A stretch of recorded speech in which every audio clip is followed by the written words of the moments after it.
Hello family, welcome back to my YouTube channel white moms kitchen. ఈరోజు మన కిచెన్లో special recipe సొరకాయ టమాటా పచ్చడి.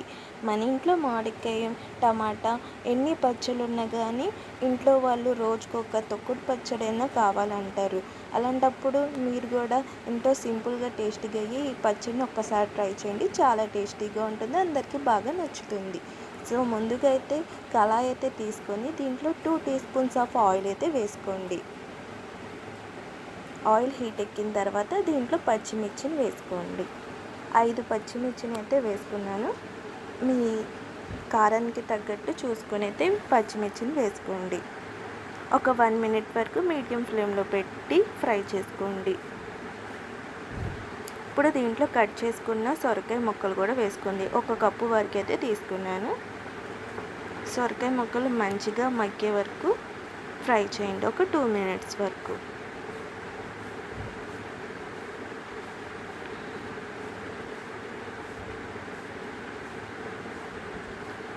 సొరకాయ ముక్కలు కొంచెం మగ్గాయి అన్న తర్వాత దీంట్లో అయితే మగ్గిన బాగా ఎర్రటి టమాటా ముక్కలు అయితే వేసుకోండి. 2 టమాటాలు అయితే తీసుకున్నాను.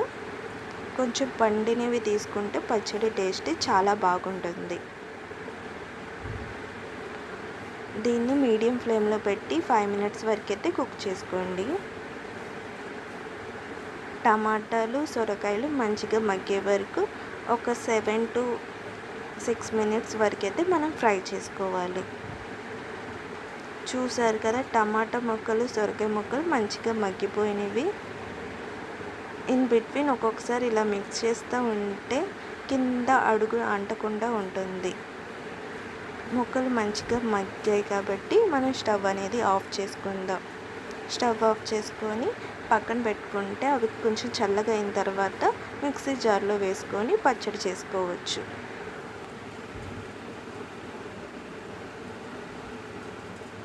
ఇప్పుడైతే మనం స్టవ్ అనేది ఆఫ్ చేద్దాం. చూసారు కదా, ఒక 2 మినిట్స్ వరకు పక్కన ఉంచితే మంచిగా చల్లగా అయిపోతాయి. ఇప్పుడు మిక్సీ జార్ అయితే తీసుకొని దీంట్లో మనం ఫ్రై చేసుకుని సొరకాయ టమాటా పచ్చిమిర్చి ముక్కలు అయితే వేసుకోండి. దీంట్లో ఒక 10 వరకు వెల్లుల్లి వేసుకోండి. కొంచెం చింతపండు, 1 టీ స్పూన్ జీలకర్ర, మీ టేస్ట్కి తగ్గట్టు సాల్ట్ అనేది వేసుకోండి. దీన్ని కచ్చా బిచ్చగా అయితే చేసుకుంటే బాగుంటుంది. రైస్లోకి అయితే కచ్చా బిచ్చగా బాగుంటుంది. అదే ఏదన్నా టిఫిన్స్లోకి అయితే కొంచెం నీట్ పేస్ట్ లాగైతే బాగుంటుంది.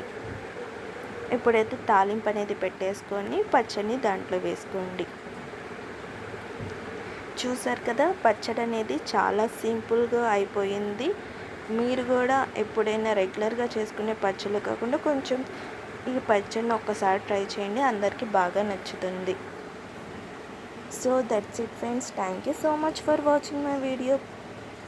మీరు కూడా ఈ పచ్చడిని ట్రై చేసి ఎలా వచ్చిందో కామెంట్ సెక్షన్లో అయితే చెప్పండి. మర్చిపోకుండా మా వీడియోకి అయితే లైక్ చేసి ఛానల్కి సబ్స్క్రైబ్ చేసుకోండి. Thank you.